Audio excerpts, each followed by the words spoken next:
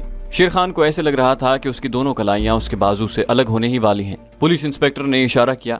ہٹے کٹے جلاد نما آدمی نے آگے بڑھ کر شیر خان کو دیوار سے اتار دیا اور اس کی کلائیاں لوہے کے کڑوں میں سے نکال دیں۔ شیر خان بے بسی کی حالت میں فرش پر ڈھیر ہو گیا۔ پولیس انسپیکٹر اس کے پاس بیٹھ کر شیر خان کی کلائی کو بڑی محبت سے سہلاتے ہوئے بولا، بھائی میں اتنے خوبصورت صحت مند ہاتھوں کو تمہارے بازوؤں سے الگ ہوتے نہیں دیکھ سکتا، لیکن اگر تم نے مجھے مجبور کر دیا تو پھر تمہارے ہاتھوں کے ساتھ تمہارا سر بھی تمہاری گردن سے الگ کیا جا سکتا ہے، کیا خیال ہے؟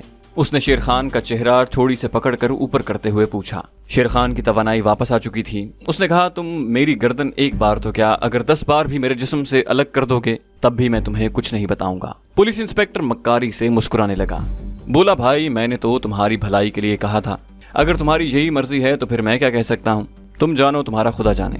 پولیس انسپیکٹر اپنے جلادوں کو لے کر کوٹری سے نکل گیا۔ کوٹری کو بند کر دیا گیا۔ کمانڈو شیر خان کی کلائیوں کی ہڈیاں پھوڑے کی طرح دکھ رہی تھیں۔ اس نے وہیں بیٹھے بیٹھے دونوں ہاتھوں کو اپنی بغلوں میں دبایا اور مزید سمٹ کر بیٹھ گیا اور خدا کو یاد کرنے لگا۔ اس وقت بھی شیر خان کے ذہن میں یہی ایک سوال گردش کر رہا تھا کہ وہ وہاں سے کس طرح فرار ہونے کے بعد کشمیر کے محاذ پر پہنچ سکتا ہے۔ 2 گھنٹوں کے بعد شیر خان کو کھانے کے لیے 2 سوکھی روٹی اور پانی کا ایک کٹورا دیا گیا۔ شیر خان نے خاموشی سے روٹیاں زہر مار کی اور سوچنے لگا کہ اس عذاب گھر سے کیسے فرار ہوا جائے، لیکن وہاں سے فرار کا کوئی راستہ نہیں تھا۔ سارا دن گزر گیا۔ رات کو اسے پھر 2 سوکھی روٹیاں اور پانی کا کٹورا دیا گیا۔ رات کا پہلا پہر گزر رہا تھا۔ کوٹری کا دروازہ کھلا اور وہی 2 جلاد ایک اسٹریچر گھسیٹتے کوٹری میں داخل ہوئے۔ اسٹریچر کے اوپر ایک بے حس و حرکت انسانی جسم پڑا ہوا تھا جس پر چادر ڈالی ہوئی تھی۔ یہ کوئی لاش ہی ہو سکتی تھی، شیر خان نے سوچا۔ اسٹریچر کے اندر آتے ہی کوٹری میں ایک ناگوار بو پھیلنے لگی تھی۔ دونوں جلادوں نے لاش کے اوپر سے چادر ہٹا دی۔ بجلی کی مدھم روشنی میں کمانڈو شیر خان نے دیکھا کہ یہ کسی مرد کی بالکل اریاں لاش تھی جس نے پھولنا شروع کر دیا تھا اور یہ بدبو اس کے جسم میں سے ہی نکل رہی تھی۔ دونوں آدمیوں نے لاش کو گڑھے میں اتار کر لٹا دیا۔ اس کے بعد شیر خان کے دونوں ہاتھ اور پاؤں رسی سے باندھے اور اسے اٹھا کر گڑھے میں لاش کے اوپر پھینک دیا۔ کمانڈو شیر خان پھولی ہوئی لاش کے اوپر جا گرا۔ اس کے بعد دونوں جلادوں نے ایک طرف سے پتھر کی بھاری سل کو کھینچ کر گڑھے کے اوپر رکھ کر گڑھے کو بند کر دیا۔ پتھر کی بھاری سل کے رکھنے کے بعد اس قبر نما گڑھے میں اندھیرا چھا گیا۔ کمانڈو شیر خان پھولی ہوئی بدبودار لاش کے اوپر پڑا تھا۔ ہاتھ پیر بندھے ہونے کی وجہ سے وہ لاش پر سے اٹھ نہیں سکتا تھا۔ بڑی مشکل سے وہ کھسک کھسک کر گڑھے کی دیوار کے ساتھ لگ گیا، مگر اس کا آدھا جسم لاش کے اوپر ہی تھا۔ پتھر کی سل کے بند ہو جانے کے بعد گڑھے میں اتنی بو جمع ہونے لگی تھی کہ شیر خان کے لیے سانس لینا مشکل ہو رہا تھا۔ اس قسم کی اذیت اس نے پہلے کبھی نہیں دیکھی تھی، لیکن اسے اس اذیت کو بھی صبر و استقامت سے برداشت کرنا تھا۔ اس کے ساتھ ہی ساتھ کمانڈو شیر خان فرار کے بارے میں بھی سوچ رہا تھا۔ ایک لمحے کے لیے بھی اس کے ذہن میں یہ خیال محو نہیں ہوا تھا کہ اسے کشمیر کے محاذ پر پہنچنا ہے۔ حالانکہ وہاں سے فرار بظاہر ناممکن لگتا تھا، لیکن ایک جانباز کمانڈو سچے مسلمان کی طرح اپنی صلاحیتوں اور اللہ کی رحمت سے کبھی مایوس نہیں ہوتا۔ ہر مسلمان کی طرح شیر خان کا بھی یہ ایمان تھا کہ حالات خواہ کتنے ہی خراب کیوں نہ ہوں، اگر دل میں ایمان کی شمع روشن ہے اور روح کی قوت عمل زندہ ہے تو اللہ تعالیٰ غیب سے ایسے اسباب پیدا کر دیتا ہے جس کا انسان کو وہم و گمان تک نہیں ہوتا۔ شرط صرف یہ ہے کہ انسان کا عمل اللہ اور صرف اللہ کی خوشنودی کے لیے ہو، اپنی غرض اور مفاد کے واسطے نہیں۔